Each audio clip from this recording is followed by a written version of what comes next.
वे कहते हैं अमरापुर को जात हूं सबसे कहूं पुकार। साहब कहते मैं अमरपुर को जा रहा हूं और सबसे पुकार करके कह रहा हूं कि आ जाओ, आना हो सो आइए, अगर आना है तो आ जाओ, लेकिन यार ध्यान रखना सूली ऊपर, सूली ऊपर यार। यार अय मित्र, सूली के ऊपर चढ़ना है। अब सूली के ऊपर कौन चढ़ने जाए? अगर कोई कहे मैं जा रहा हूं फांसी पर लटकने, तुम भी आना हो आ जाओ, कौन जाएगा? सूली तो और कठिन। सूली ऊपर यार, ये सूली साहब ने क्यों कह दिया? क्योंकि मन भोगों को छोड़ना चाहता है। तमाकू लोग खाते हैं, कह दो छोड़ दो तो तमाकू नहीं छोड़ना चाहते। तमाकू छोड़ना मानो सूली पर चढ़ना है। एक से मैंने कहा बीड़ी छोड़ दो, अरे कहे महाराज आप बीड़ी के पीछे पड़ गए, कोई ऊंची ज्ञान की बात बताएं। तो मैंने कहा विरक्त हो जाओ। कहे महाराज ये तो नहीं होगा। तो हम कहे विरक्त तो होगे ना, वो बीड़ी छोड़ोगे नहीं, तब बीच वाली बात बताएं। कहे महाराज रहने दीजिए, क्योंकि वो भी कठिन होगा। बीड़ी छोड़ना सूली पर चढ़ना है। जो हमारी आसक्ति है इसको छोड़ना सूली पर चढ़ना है, बड़ा मुश्किल है। मोह बड़ा प्यारा है और मोह फोड़ा है जो सदैव पीड़ा करता है। अगर दुख नहीं चाहते हो तो दिल से मोह को घटाओ। दुख तो कोई नहीं चाहता है, लेकिन दुख के कारण को कोई छोड़ना नहीं चाहता है। दुख का कारण है मोह। मोह पाल करके दुख से रहित नहीं हो सकते हो, इसलिए मोह को कम करो। छोड़ दो एकदम, एकदम छूटता ही नहीं है, कम करना होता है और कम करते करते छूटता है। अच्छे गुरु, अच्छे संत, अच्छे विचार मिले और अपना मन लगे और बारंबार विचार करे, चिंतन करे, तो धीरे धीरे बाका फटता है, रास्ता निकलता है और मोह कटता है, आसक्ति छीड़ होती है, सुबस्ता बढ़ती है, शक्ति बढ़ती है। किसी दिशा में प्रगति होती है जब निरंतर उसमें चले, तब उसमें शक्ति भी बढ़ती है। यमते उलट भये हैं राम। जिसका जीवन बदल चुका है वह महापुरुष कहता है, यम उलट करके राम बन गया, मैला मन निर्मल हो गया। विषयों में रमने वाला मन राम में रमता, अंतरात्मा में रमता है। इसलिए दुख बिन से सुख कियो विश्राम। दुख नष्ट हो गया और सुख में विश्राम हो गया। दुख नष्ट होना बड़ी बात है। संपन्नता होने से दुख कहीं मिटता है? दुनिया की किसी उपलब्धि में दुख नहीं मिटता। बड़ी बड़ी गद्दियों के लिए जो सारा पाप किया जाता है, राजनेता लोग क्या क्या करने को तैयार नहीं। वो तो कांटे की गद्दी है और उसी के लिए वे अत्याचार करते हैं। और वही नहीं, कितने धर्म नेता अत्याचार करते हैं। मांथी के लिए, गुरगद्दी के लिए मुकदमे ही नहीं लड़े जाते हैं, हत्या भी की जाती है। ये विडंबना। जिसके लिए आदमी अपराध करता है, जिस सुख के लिए, वो सुख जीव को और बांधता है, दुख देता है। लेकिन भांग कुएं में पड़ जाए, सब पी करके मस्त है, ऐसा संसार है। इसमें वे जीव धन्य है जो संत, सदगुरु, सत्संग, विचार, चिंतन, अध्यात्म की तरफ रुचि उत्पन्न करते हैं। दुख बिन से सुख कियो विश्राम। गोस्वामी जी ने कहा है, उल्टा नाम जपत जग जाना, बाल्मीकि भय ब्रह्म समाना।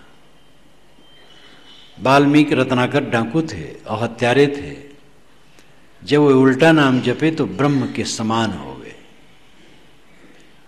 उल्टा नाम आप कहानी सुने होंगे कि रत्नाकर व्याध जब सप्त ऋषियों को पकड़े, सब कुछ छीन करके उनकी हत्या करने कहे कि मेरा ही काम है कि छीन लेता हूं और हत्या कर देता हूं इंसान की। तब उन लोगों ने उपदेश दिया, उपदेश से उनकी बुद्धि बदली। तब सप्तऋषियों ने कहा राम राम कहो, कि ये तो मैं कह नहीं पाऊंगा क्योंकि जीवन भर मारा हूं। तो उन्होंने कहा मरा मरा कहो, मरा मरा कहोगे राम राम हो जाएगा। तब मरा मरा कहने लगे। कोई बराबर मरा मरा कहे तो राम राम हो जाता है। ये उल्टा नाम जप करके रत्नाकर व्यास वाल्मीकि ब्रह्म ऋषि हो गए। ये रामचरित मानस में गोस्वामी जी कहते हैं, वाल्मीकि रामायण में नहीं, अध्यात्म रामायण में। अध्यात्म रामायण की रचना श्री राम शर्मा नाम के एक विद्वान हुए हैं, जो आज से 600 वर्ष पूर्व हुए।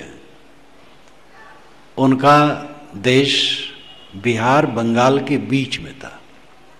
वे वेदांती थे, लेकिन राम का अवतार बाद तब तक साहित्य में खूब पक गया था और ये एक निष्ठ श्री राम को ब्रह्म अवतार मानने वाले थे। अध्यात्म रामायण संस्कृत में है, छोटी रामायण है, 7 कांड है। मैंने रामायण रहस्य में उसका पूरा प्रयोग किया है। उन्होंने ये लिखा है, वाल्मीकि ने नहीं लिखा है, क्योंकि वाल्मीकि के काल में राम नाम जप नहीं था। राम नाम जप आरंभ कब से हुआ? 1000 वर्ष हुए जब राम नाम जप आरंभ हुआ है। उसके पहले राम नाम जप नहीं था। पतंजल महाराज ने 2000 वर्ष के पूर्व योग दर्शन लिखा है, उसमें अनेक साधना बताई है, लेकिन राम नाम जप नहीं बताया। 1000 वर्षों से राम नाम जप आरंभ हुआ है। वाल्मीकि के काल में राम नाम जप था ही नहीं।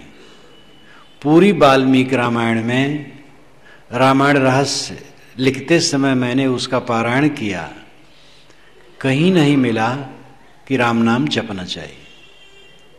पूरी वाल्मीकि रामायण में कहीं नहीं। तो रत्नाकर व्यास राम नाम जपे, वाल्मीकि हो गए, ये बात इतिहास सिद्ध नहीं, युक्ति सिद्ध बात। कोई हत्यारा हो तो क्या राम राम नहीं कह सकता है? उसको मरा मरा कहना पड़ेगा। कितना बड़ा हत्यारा हो राम राम कह सकता है। इसलिए युक्ति से बात ये नहीं जचती है कि कोई हत्यारा राम राम नहीं कह सकता है। राम राम कोई भी कह सकता है। इसलिए महिमा में अध्यात्म रामायण में लिखा गया, वहीं से गोस्वामी जी ने अनुवाद किया। उल्टा नाम अगर जपना कुछ है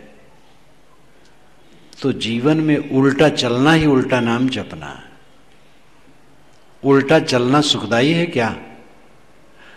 जो हम आज तक चलते आए हैं जिस रास्ते पर, वो उल्टा है।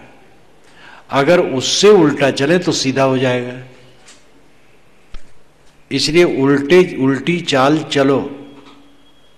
आज तक जीव के स्वाद में गुलाम रहे, अब उल्टा चलो, स्वाद को जीतो। आज तक काम भोग में उन्मादी थे, अब उल्टा चलो, संयम से रहो। आज तक कोई हमारी संपत्ति या प्रभुता या पद की हानि करने वाला हो तो उसको मारने काटने का विचार रहा, अब क्षमा करना शुरू करो। तो उल्टा चलने से आदमी लक्ष्य को पहुंचता है, सीधा चलने से नहीं पहुंचता है। क्योंकि अनाद काल से जो हम सीधा पथ में चल रहे हैं वो खराब वाला है, जिसको हम सीधा माने हैं। बीड़ी पीना सीधा है? बीड़ी पीने वाले से पूछो। एक बीड़ी पीने वाले ने कहा, महाराज आप मुझे भोजन न दो लेकिन बीड़ी जरूर दो।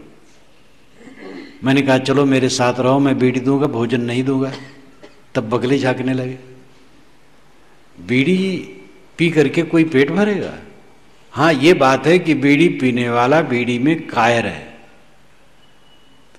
उल्टा चलना सीधा हो जाता है। हम यहां से जा रहे थे पूरब तरफ। किसी ने पूछा कहां जाते हो? मैंने कहा द्वारिका। कहे तो उल्टा है, पश्चिम मुख करो तब द्वारिका मिलेगा। तो पश्चिम मुख कर दिया, उल्टा हो गया, तो द्वारिका सामने हो गया। उल्टे पथ में चलने वाला जब उल्टा हो जाता है तब सीधा हो जाता है। उल्टा नाम जपना यही है, यम ते राम बन जाना। मैले मन को राम में रमा देना, निर्मलता में रमा देना। यमते उलट भये हैं राम, दुख बिन से सुख कियो विश्राम। दुख बिनस गया, सुख में विश्राम हो गया। मन के मैल से दुख उत्पन्न होता है, और मन का मैल न हो तो दुख नहीं उत्पन्न होता। ये वैज्ञानिक तथ्य है, ये कोई मतांतर की बात नहीं है, आपके जीवन अस्तित्व की बात है। एक मनुष्य ने एक मकान खरीदा, पास का सामने का मकान था, 10 लाख में खरीदा। जिस दिन खरीदा था उसी दिन आधी रात को उसमें आग लगी, धां धां करके एकदम जलने लगा। जो खरीदा था उस घर का बूढ़ा देखा तो खाट पर बदहोश होके गिर पड़ा। एक बच्चे ने उसके लड़के आकर के पानी छीटा दिया और हवा दी, वो थोड़ा जगा। कहा, पिताजी आप घबराते क्यों हैं? पैसा भी दिया नहीं गया है, बातचीत हुई है, दिया नहीं गया है। वो आश्वस्त हो गए, खुश होके बैठ गए। औपचारिकता से कहने लगा, भैया जिसका है उसको कितना कष्ट होता होगा, लेकिन उसके मन में अब कष्ट नहीं रह गया। इतने में बड़ा लड़का आया, कहा, पिताजी 2 घंटे के पूर्व मैंने सारा रुपया गिन दिया है। बस फिर मूर्छित हो गए। कैसा करंट लगता है, मेरा है, बस पीड़ा शुरू हुई, मेरा नहीं है, पीड़ा नहीं है। कैसा अद्भुत है। तो दुख कहां पैदा होता है? ममता में। ममता नहीं है, दुख नहीं है। धर्मशाला में हम रहते हैं, वहां कुछ बना है, बिगड़ा है, कोई चिंता नहीं। अपने मकान में एक ईंटा का एक कोना टूट जाए और अगर किसी ने तोड़ दिया है तो आवश्यकता से अधिक गुस्सा करेंगे। ये ममता बड़ी अद्भुत है। थोड़ी ममता होनी चाहिए जिससे काम चलाऊ हो, काम चले, थोड़ी ममता होनी चाहिए, ज्यादा नहीं। लेकिन हम समझ नहीं पाते हैं कि ममता कितनी करनी चाहिए। बेतहासा ममता कर लेते और दुखी होते। दुख बिन से सुख कियो विश्राम, बैरी उलट भये हैं मीता। अब जीवन ऐसा हो गया कि बैरी उलट करके मित्र बन गए।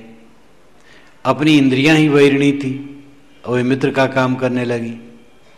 इंद्रियां विपथ में हमें ले जाती थी, अब सुपथ में ले जाती हैं। वही वाणी से हम गंदगी निकालते थे, अब पवित्र वाणी निकालते हैं। उसी जीवा से हम कटु कहते थे, अब मीठा कहते हैं। उन्हीं इंद्रियों को असंयम में लेकर के अपने को डुबाए रखते थे, वही इंद्रियां संयम में हो गईं, जीवन निर्मल हो गया। वैरी उलट भये हैं मीता। बाहर के बैरी भी मित्र हो जाते हैं। अहिंसा प्रतिष्ठायाम तत्सन्निधो वैर त्याग। अहिंसा की पूर्ण प्रतिष्ठा हो जाने पर उसके पास दूसरे प्राणी भी वैर त्याग देते हैं। ये अतिशयोक्ति नहीं है। जो पूर्ण अहिंसक होता है, जो मन वाणी कर्म से अपने विरोधी को भी कष्ट नहीं देना चाहता, विरोधी भी उस पर विश्वास करते हैं। राजनीति क्षेत्र में होते हुए भी महात्मा गांधी का महात्मापन अद्वितीय है। उन्होंने धार्मिक और आध्यात्मिक क्षेत्र में तो एक से एक धुरंधर महात्मा हुए हैं, उनके लिए कहना ही क्या है। लेकिन राजनीति क्षेत्र में गांधी जैसा पुरुष तो पूरा काल में कभी हुआ ही नहीं। अद्भुत पुरुष था और उसके विरोधी भी उस पर विश्वास करते थे। अंग्रेज लोग भी उस पर विश्वास करते थे। अफ्रीका में जब उनका सत्याग्रह चल रहा था, उसी समय अंग्रेज सरकार पर एक चक्र आया। वहां अंग्रेज सरकार राज कर रही थी। रेलवे के कर्मचारियों ने हड़ताल कर दिया, और वो सब गोरे थे रेलवे कर्मचारी, लेकिन हड़ताल कर दिया। कोई उनकी मांग थी और वो बहुत व्यापक रूप में थी। तो गांधी जी ने अपने साथियों से कहा कि हम लोग आंदोलन बंद कर दें, क्योंकि सरकार पर इस समय संकट है। तो उन्होंने बंद कर दिया। सरकार इससे इतना प्रभावित हुई कि क्या पूछना। जब वे बुलाए गए गांधी जी, तो एक मंत्री ने कहा, मिस्टर गांधी, तुम भारतीयों को कैसे परेशान करना चाहिए और कैसे नीचे गिराया जा सकता है हम लोग अच्छी तरह से जानते हैं, लेकिन क्या करें, आप तो हमारी विपत्ति में काम देते हैं। अब आप अपने विरोधी को भी कष्ट नहीं देना चाहते, इसलिए हम मजबूर हैं। ये उसने व्यंग और विनोद में कहा, खुश होकर, गदगद होकर। इसीलिए जब उनकी हत्या हुई थी तब अंग्रेजों ने कहा था कि हमने पूरा उनको बचा लिया, लेकिन भारत वालों ने मार डाला। ये भारत पर गहरी चपत थी। एक अंधे ने उनको गोली मारी। तो महात्मा गांधी राजनीति में होते हुए उन्होंने दिखा दिया, अहिंसक आदमी पूर्ण निर्भय होता है। अब आप कह सकते हैं जब वो अहिंसक थे तो उनको कोई क्यों मारा? बैर तो नहीं त्यागा आदमी, सभी बैर से रहित थे उनके लिए। लेकिन अब कोई भ्रांत है, अविवेकी है, तो उसको क्या कहा जाए? दुनिया में कोई लांछित होने से बचा है? अब जस जोग की जानकी मड़ चोरी का कान, तुलसी लोक रिझाइबो करस कातबो नान। क्या सीता जी अबजस की जोग थी? क्या श्री कृष्ण महाराज ने मड़ की चोरी की थी? लेकिन उन पर ऑब्जेक्शन लगा। सीता जी रावण के यहां अपनी खुशी से नहीं गई थी, वो तो छीन करके या चुरा करके ले जाई गई थी। तो सीता निर्दोष थी, लेकिन अयोध्या वाले इस तत्व को नहीं समझे। आप लोगों ने सुना होगा कि धोबी ने ताना मारा राम को। धोबी की चर्चा एक छोटी रामायण में है, बहुत पीछे की। वाल्मीकि रामायण में धोबी की चर्चा नहीं है। वाल्मीकि रामायण में तो पूरी जनता ही करीब करीब बौखला गई थी। चारों तरफ चर्चा का विषय हो गया था कि राम बहुत गलत कर रहे हैं। जो सीता रावण यहां इतने दिन रही, उसको लाके फिर पत्नी बना लेना बहुत गलत है। तब राम जी बहुत दुखी हो गए और उन्होंने सीता का निर्वासन किया। निर्वासन किया, उचित हुआ अनुचित हुआ ये अलग विषय है। लेकिन सीता अबजस के योग्य नहीं थी। सीता शुद्ध थी, निर्मल थी, लेकिन अयोध्यावासी उनको नहीं समझ सके, राम को नहीं समझ सके। नहीं तो राम पर तो विश्वास करते कि जब राम ऐसा कर रहे हैं तो हमें कुछ न कहना चाहिए।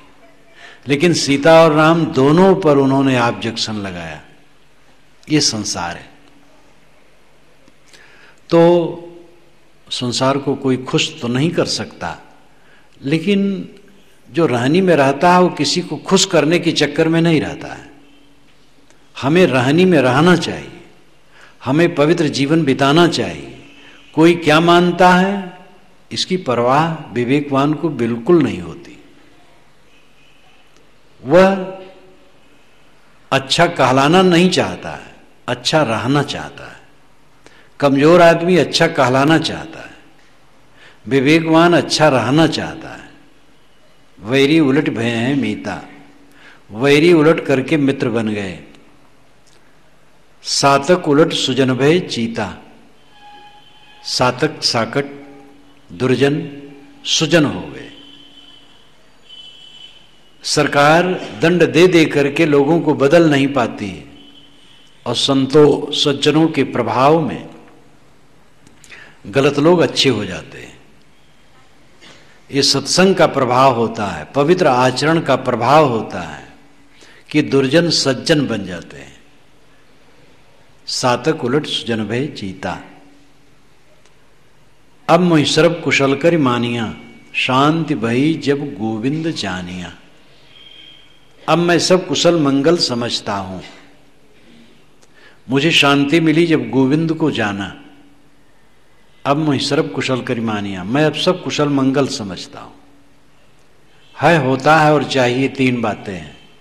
है, होता है और चाहिए। है जो सत्य है, होता है जो भवितव्य है, और चाहिए की व्याख्या बड़ी लंबी है। चाहिए नाम चाहना, चाहना की कोई सीमा नहीं है। चाहना, भवितव्य और सत्य। मनुष्य को चाहिए चाहना पर संयम करे, इच्छाओं पर कंट्रोल करे, और जो होता है उससे लापरवाह हो, और जो है उसमें स्थित हो। इच्छाओं को समेटे बिना कोई दुनिया में सुखी नहीं हो सकता है, ये पक्का समझ लो। इच्छाओं पर संयम की जरूरत है। इच्छाओं का नाश नहीं चाहिए, संयम चाहिए। इच्छाओं का नाश संभव ही नहीं।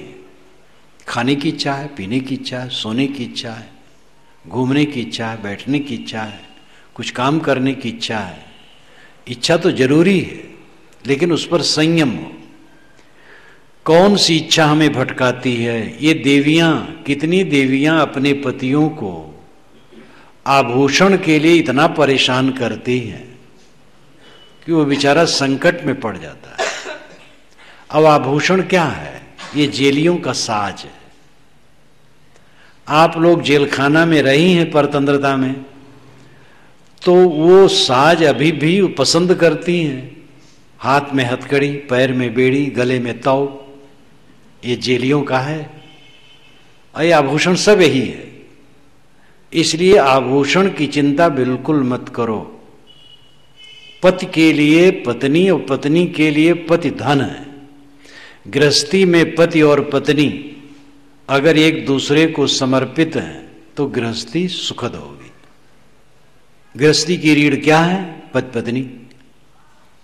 अगर पति पत्नी समर्पित, समर्पित का मतलब निष्काम, पत्नी पति से कोई कामना नहीं रखती और पति पत्नी से कोई कामना नहीं रखता, किंतु दोनों को दोनों सहयोग देते हैं, कामनाएं अपने आप पूर्ति होती चली जाएंगी जो आवश्यक है। अब आपस का मधुरता का व्यवहार होगा, इससे 3 पीढ़ियों का कल्याण होता है। अगर घर में पति पत्नी सुंदर बर्ताव से हैं तो माँ बाप की सेवा होती है, जो बूढ़े घर में हैं उनकी सेवा होती है, और अगले बच्चों को अच्छे संस्कार मिलते हैं। और पति पत्नी झगड़ालू हैं, कामनाबद्ध हैं, उलझते हैं आपस में, तो माँ बाप की सेवा नहीं हो पाती है और बच्चों को अच्छे संस्कार नहीं मिल पाते। अगर कोई गृहस्थ दंपति पति पत्नी सुंदर बर्ताव से चले तो उसकी 3 पीढ़ियों का कल्याण होता है। कामनाएं हमें परेशान करती हैं। आवश्यकताओं की पूर्ति अपने आप होती है और कामनाओं की पूर्ति जान देने पर भी नहीं हो सकती, क्योंकि एक के बाद दूसरी कामना खड़ी हो जाती है। और कामना कोई हनुमान की पूंछ है, वो बढ़ती ही जाएगी। हनुमान की पूंछ तो काल्पनिक है, हनुमान जी पूंछ वाले नहीं थे। हनुमान जी मनुष्य थे, मनुष्य से बात करते थे, कपड़ा पहनते थे, सुग्रीव के मंत्री थे। बाली की पत्नी तारा मनुष्य स्त्री थी, और बाली बानर कैसे था? अगर बाली बानर था तो उसकी पत्नी तारा भी बानरी होनी चाहिए, लेकिन उसको बानरी तो नहीं चित्रित किया जाता है। ये सब टॉटेम गणचिन्ह है। जिन मनुष्यों के गणचिन्ह बानर थे उनको बानर गोत्री कहा जाता था। ये पहले जमाने में ये रस्म बहुत था। जामवंत जी के परिवार में भालू का गण चिन्ह था, टॉटेम था, तो वे भालू का चिन्ह ध्वजा में रखते थे, मकान पर रखते थे, इसलिए उनको भालू गोत्री कहा जाता था। गिद्धराज वाल्मीकि रामायण में आया है, जब श्री राम गिद्धराज से मिले हैं जंगल में और परिचय पूछे हैं, तो गृधराज ने मुस्कुरा करके कहा, बेटा मैं तुम्हारे पिता दशरथ का मित्र हूं। ये वाल्मीकि रामायण में आता है। क्या गिद्ध मनुष्य का मित्र होगा? मांडूक उपनिषद एक है 11 उपनिषदों में। मांडूक का अर्थ है मेढक संबंधी। मेढक संबंधी क्या उपनिषद हो सकती है? वस्तुतः वह ऋषि जो इसको बनाया वो किसी सरोवर के पास उसका परिवार रहता होगा, मेढक बहुत होंगे, मेढक उसको प्रिय हुए और प्रचलन था कोई गणचिन्ह रखने का, मेढक का उसने चिन्ह रखा होगा, इसलिए मांडूक उपनिषद उसने नाम रखा। 11वीं उपनिषद श्वेताश्वतर है। श्वेताश्वतर का अर्थ होता है सफेद गधा। उपनिषद के ज्ञान से और गधे से क्या मतलब है? लेकिन वो गणचिन्ह है। तो पुरा काल में गणचिन्ह होता था और उसके आधार पर नाम रखे जाते थे। पीछे इसका बोध नहीं रहा लोगों को, इसलिए उनको जानवर मान लिए। हनुमान जी पूंछ वाले नहीं थे, इस पर मैंने हनुमान जी पूंछ वाले नहीं थे, इस पर मैंने रामायण रहस्य में अच्छी तरह से लिखा है। तो हनुमान की पूंछ तो कथा के अनुसार कि जब लंका में गए और उनकी पूंछ जलाने की हुई तो लंका में कपड़ा तेल बत्ती बचा नहीं, सब हनुमान जी की पूंछ में लपेट दिया गया। तब भी पूंछ लंबी थी। तो ये कथा है, कहानी है। मुसलमान लोग इस अवस्था में कहते हैं शैतान की आंत। शैतान की आंत का ठिकाना नहीं कितना बड़ा है। और हम लोग कहते हैं हनुमान की पूंछ। दोनों ही काल्पनिक है। इच्छाएं असीम है, एक इच्छा के बाद दूसरी उठती जाएगी। अगर इच्छा पर संयम न करो कभी शांति न पाओगे।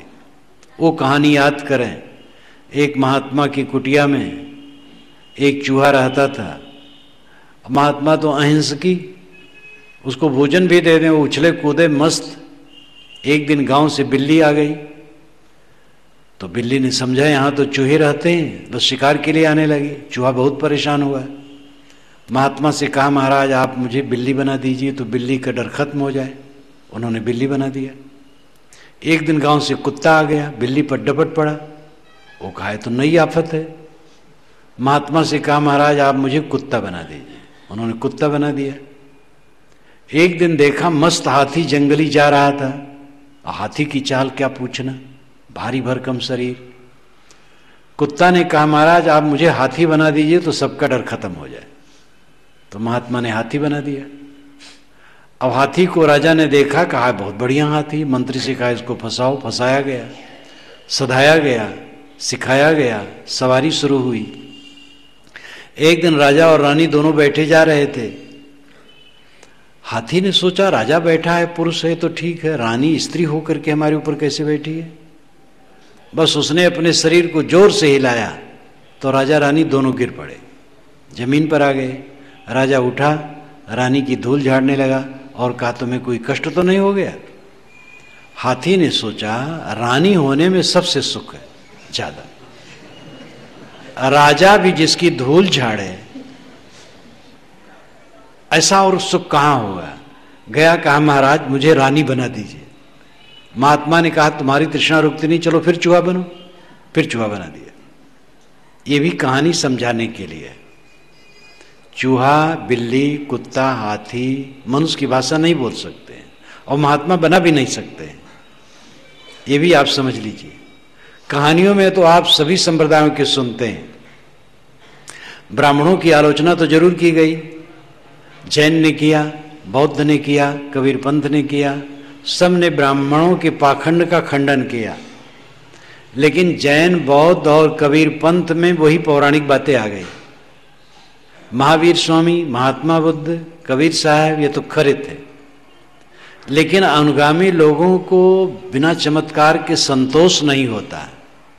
वे देखते हैं दूसरे लोग अपने महापुरुष को अलौकिक सिद्ध करते हैं, हम क्यों न सिद्ध करें। दूसरे लोग भीड़ जमा कर रहे हैं, हम क्यों न करें। बस होड़ लग जाती है और महिमा के पीछे सब भाग पड़ते हैं। इसलिए जैन, बौद्ध और कबीर पंथ में क्रांति की जरूरत है। ब्राह्मण परंपरा में भी क्रांति की जरूरत है। उपनिषदों में प्रपंच कहाँ है? ये पीछे से प्रपंच लगाया गया है। चमत्कार जितना है सब काल्पनिक है। चाहे किसी महापुरुष के जीवन में चमत्कार लगाया गया हो। चमत्कार का अर्थ है जो युक्ति विरुद्ध है, जो सृष्टि क्रम विरुद्ध है, जो कारण कार्य व्यवस्था के विरुद्ध है। जैसे हम सब के मन की बात जान गए, ये युक्ति विरुद्ध है, ऐसा कोई नहीं जानता है। हम मच्छर बन जाए, हाथी बन जाए, यहीं से चीन, जापान, अमेरिका में जो वस्तुएं पड़ी हैं देख लें, जमीन के अंदर वस्तुएं पड़ी हैं देख लें, सब कुछ जान जाएं, दूसरे के शरीर में प्रवेश हो जाएं, हजारों बरस तक जीते रहें और 2-4 मील लंबे हो जाएं। एक ही समय में हमारे गुरुजी राजकोट में, दिल्ली में, बॉम्बे में, नागपुर में, कलकत्ता में, मद्रास में एक ही समय में दिखाई दिए।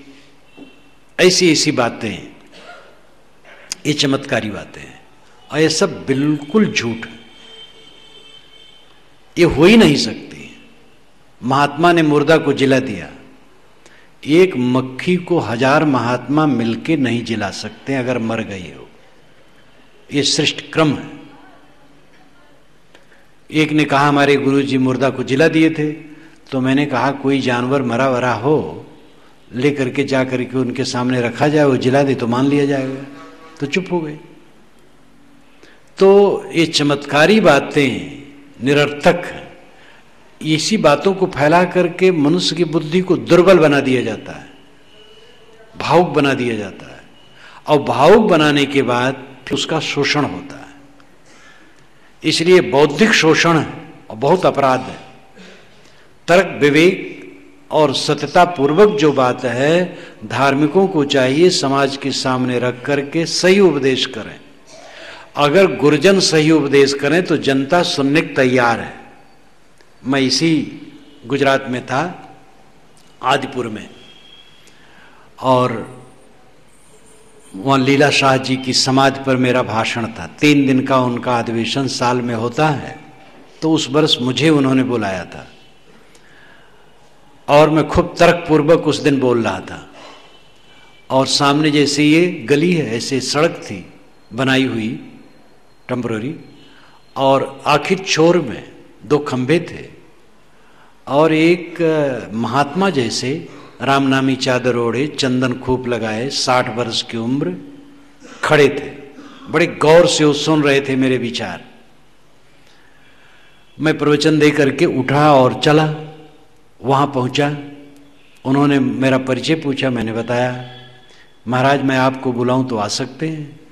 क्यों नहीं आ सकते हैं? कहाँ रहते हैं? गिरनार। उन्होंने कहा आपके जो विचार है इसी की जरूरत है आज। और वे रामनामी चादर ओढ़े थे, चंदन लगाए थे, लगता था महापौराणिक है, लेकिन उन्होंने इतना महसूस किया। तो जनता निर्दोष है, श्रोता निर्दोष है। उपदेष्टा लोग सही हो जाएं तो जनता में काफी परिवर्तन आए। उपदेष्टा ही भ्रांति डालते रहते हैं। जब उपदेष्टा ही कारण कार्य व्यवस्था की भिन्न बात करेंगे, विश्व के शाश्वत नियमों की प्रतिकूल बात करेंगे, तो आम जनता बेचारी क्या करे? किताबों में तो लिखा ही है, और किताबों का मोह सबको है। आर्ष ग्रंथ है, भगवान का लिखा है, परमात्मा का दिया हुआ वचन है, प्रभु वचन है।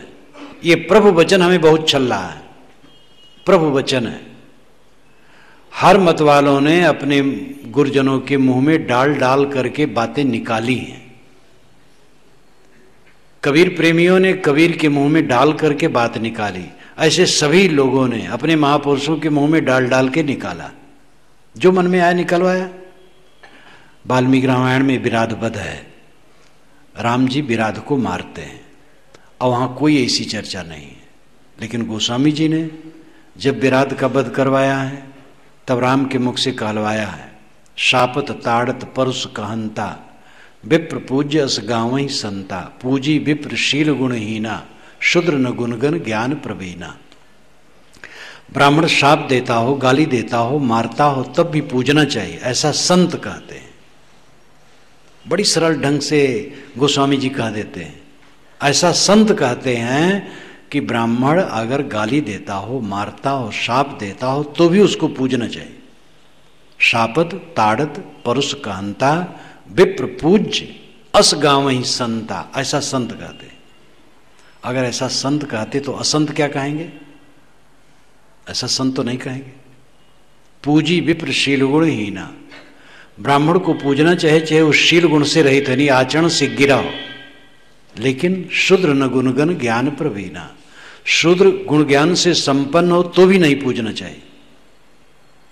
अब ये राम जी के मुख से कहलवाया गया, प्रभु वचन हो गया, अब कौन काटे? लेकिन वाल्मीकि में तो प्रभु ने नहीं कहा है। ये सब लेखक लोगों ने जो कुछ मन में आया है अपने गुरुजनों से कहलवाया है।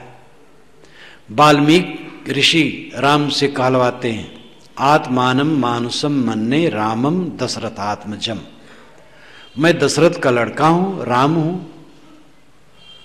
मनुष्य हूं। लेकिन गोस्वामी जी राम से कहलवाते हैं, सब मम प्रिय सब मम उपजाए, मुझे सब प्रिय हैं क्योंकि सबको मैंने ही पैदा किया है। वाल्मीकि के राम नहीं जानते हैं मैंने सबको पैदा किया है, गोस्वामी जी के राम जानते हैं। कबीर साहब जो कभी नहीं जाने होंगे, कबीर पंथी जानते हैं। ऐसा ऐसा वचन कबीर साहब से कहलवाया गया है जो कबीर साहब कभी कह ही नहीं सकते। ऐसे सब के यहां दशा है। केकर केकर लीजे नाव, कथरी ओढ़े सगरो गांव। किनका किनका नाम लिया जाए? सारे गांव के लोग कथरी ओढ़े हैं। कथरी कहते हैं पुराने कपड़ों को धो करके सुखा करके तर ऊपर करके कई परत करके सिल लिया जाता है तो बिछाने काम देता है, उसको कथरी कहते हैं। यहां भी कुछ कहते होंगे। तो सारा संसार कथरी ओढ़े, किसका किसका नाम लिया जाए? सबको धन और जन की ज्यादा चेष्टा, अनुगामी बढ़ जाए और पैसा बढ़ जाए, मठ बड़ा बन जाए, ऐश्वर्य हो जाए, जगत में प्रसिद्धि हो जाए, इसको लेकर के 2 नंबर का प्रचार धर्म में खूब किया जाता है। व्यापारी, वकील और राजनेता ये अपनी झूठाई के लिए बदनाम है, लेकिन धार्मिक अपनी झूठाई के लिए प्रशंसित है।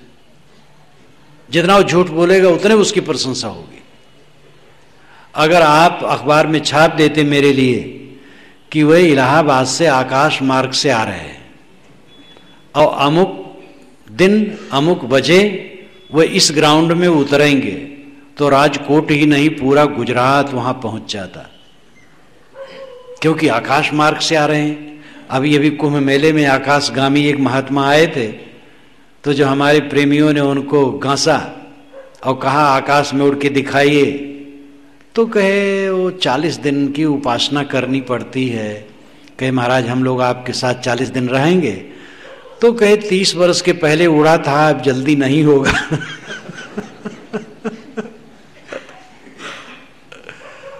महात्मा का महात्मापन है वह काम क्रोध लोभ मोह को जीत ले, दुखी न हो। संत का लक्षण है दुखी न होना, सिद्ध का लक्षण है दुखी न होना, परमानंदमय जीवन, यही सिद्धि है। महात्मा लोग 1 इंच भी जमीन को छोड़ के ऊपर खड़े नहीं हो सकते हैं, आकाशगामी क्या होंगे? और मुर्दा को जला देंगे, सब बकवास है। भगवान का नाम ले लो, महात्मा का नाम ले लो, धर्म का नाम ले लो, जितना झूठ बोलो सब चलेगा। इसीलिए राजनेता लोग धर्म का नाम लेकर के सदैव समाज को गुमराह किए। ये इस्लाम की कसौटी आप औरंगजेब, नादिर शाह और महमूद गजनवी, मोहम्मद गोरी या इन रजवाड़ों से आप इस्लाम को आंकना चाहेंगे तो बहुत गलत होगा। ऐसे हिंदुत्व को आंकने के लिए अगर हिंदू नेताओं को आप रख करके आंकें तो हिंदुत्व डूबा है। ये राजनेता, ये राजा, इनको छोड़ दो मन से। किसी भी सिद्धांत को आंकना है तो उनके तपस्वी संतों, पीरों, पैगंबरों से आंकना चाहिए। और ये राजा लोग और नेता लोग अगर धर्म को पकड़े तो निश्चित समाज को गुमराह करेंगे। व्यक्तिगत जीवन में धर्म का अनुष्ठान ठीक है, लेकिन अगर वो प्रचार का माध्यम बनाते हैं तो निश्चित वो समाज को गुमराह करेंगे। जातिवाद को राजनीति में आज दो दोष है।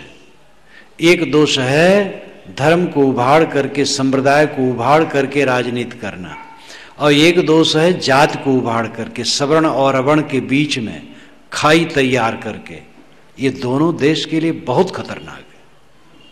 अवर्ण सवर्ण की खाई और संप्रदायों की खाई, इससे तात्कालिक कुछ लाभ तो होता है, लेकिन उस पार्टी का भी नुकसान होगा और देश का तो भयंकर नुकसान होगा। इसलिए समग्रता को लेना चाहिए। देश में जितने लोग हैं सबकी सेवा करते हुए राजनीति करना चाहिए। वेद के ऋषि भी कहते हैं, जन्म बिभ्रति बहुधा विवाचसम नाना धर्माणम पृथ्वी यथोक्सम। अय पृथ्वी माता, तुम सभी जनों को अपने में धारण करती हो। जो बहुत भाषा बोलने वाले हैं और बहुत संप्रदायों में चलने वाले हैं, उनको तो अपने में ऐसे रखती हो जैसे घर परिवार के सभी सदस्यों को अपने में रखता है। जन्म जनों को, विभ्रति धारण करती हो, बहुधा विवाचसम बहुत भाषा बोलने वाले, नाना धर्माणम नाना संप्रदायों में चलने वाले, पृथ्वी यथोक्सम अय पृथ्वी यथा ओकसम, ओकस घर, जैसे घर परिवार के सभी सदस्यों को अपने में रखता है, ऐसे हे पृथ्वी माता नाना भाषा बोलने वाले और नाना संप्रदायों में चलने वालों को तुम अपने में रखती हो। इतना ही नहीं, बहुत बहुत कहा है। मेरी जो पुस्तक वेद क्या कहते हैं पूरी हो गई है, उसके 3 संदर्भ अलग से छापे गए थे 2 वर्ष पूर्व, जो वैदिक राष्ट्रीयता के नाम से है। शायद इन पुस्तकों में हो, पतली सी है, उसको पढ़ के आप देखें, उसमें ये बात आई है। तो देश, हमारा देश घर है एक, और उसमें जितने सदस्य हैं सब घर के सदस्य हैं, चाहे उनका नाम हिंदू हो, मुसलमान हो, जैन हो, बौद्ध हो, कुछ हो, और सबको एक निगाह से देख करके सबके साथ प्रेम का बर्ताव करके देश का कल्याण होगा। जहां आप संप्रदायवाद को उठा करके फूट डालेंगे, जहां जाति को उठा के फूट डालेंगे, वहां देश को आप नरक करेंगे और परिणाम भयंकर होगा। तत्काल लाभ हो सकता है, लेकिन वो सारा लाभ इतना हानि के रूप में जाएगा कि जो रहेंगे वो जानेंगे। तो धर्म का तत्व राजनेताओं और रजवाड़ों से नहीं आंकना चाहिए। धर्म का दुरुपयोग खूब किया गया। ये धर्म नेताओं ने, राजनेताओं ने, दोनों ने किया है। धर्म नेता चमत्कारी बात कह करके इसका दुरुपयोग किया है, और राजनेता गद्दी के लिए सारा कुकर्म किया है। इसलिए विवेक का मार्ग उत्तम मार्ग है। निर्णय को पसंद करो। तो अब मोहि सर्व कुशल कर मानिया। विवेकवान कहते अब सब मैं मंगल समझता हूं। कोई जन्म लिया, कोई मर गया, हानि हुई, लाभ हुआ, संजोग हुआ, वियोग हुआ, सम्मान मिला, अपमान मिला, घाटा हुआ, मुनाफा हुआ, सब में मंगल है। इस धारा को हम रोक नहीं सकते। ये परिवर्तन सबके जीवन में आता है। कितने लोग मानते हैं अगर 2-3 घटना जीवन में अप्रिय घट जाए साल खांड में, तो लोग मानते हैं किसी ने कुछ कर दिया है, किसी ने जरूर देवी देवता हमारे ऊपर हमला करवा दिया है। और ये बहुत पुराना विचार है। अथर्ववेद में झाड़ फूक जंतर मंतर भी, वो भी मैंने लिखा है सब, और उसका निराकरण भी किया है। तो ये बातें बहुत पुरानी हैं। अथर्ववेद में एक जगह आया है कि बैरी को विनष्ट करने के लिए देवता की मूर्ति बनावे और उसके साथ बैरी की शक्ल बनावे, जो दुश्मन है हमारा उसका पुतला बनावे, और बैर के कांटे को पीस करके उसका लेपन उसके चेहरे पर करे, और क्या करे ये मंत्र पढ़े और इस ढंग से करे तो बैरी मर जाएगा और कुछ नहीं होता है। आप अपने बैरी का पुतला बना करके चाहे तलवार से काट दो, उसका कुछ बाल नहीं बाका होगा। सब बकवास। आपके ऊपर कोई कुछ नहीं कर दिया है, कोई मर गया, घाटा हो गया, शरीर में बीमारी आ गई, तो कोई कुछ कर और कुछ नहीं दिया है, अपना कर्म फल भोग है। निर्भय रहो, विवेक से जियो, संयम से जियो। घटनाएं घटती हैं। एक सज्जन ने कहा, महाराज मैं दुनिया में सबसे ज्यादा दुखी हूं। मैं समझाने लगा, अरे कहे महाराज सुनिए सुनिए, मैं दुनिया में सबसे ज्यादा दुखी हूं।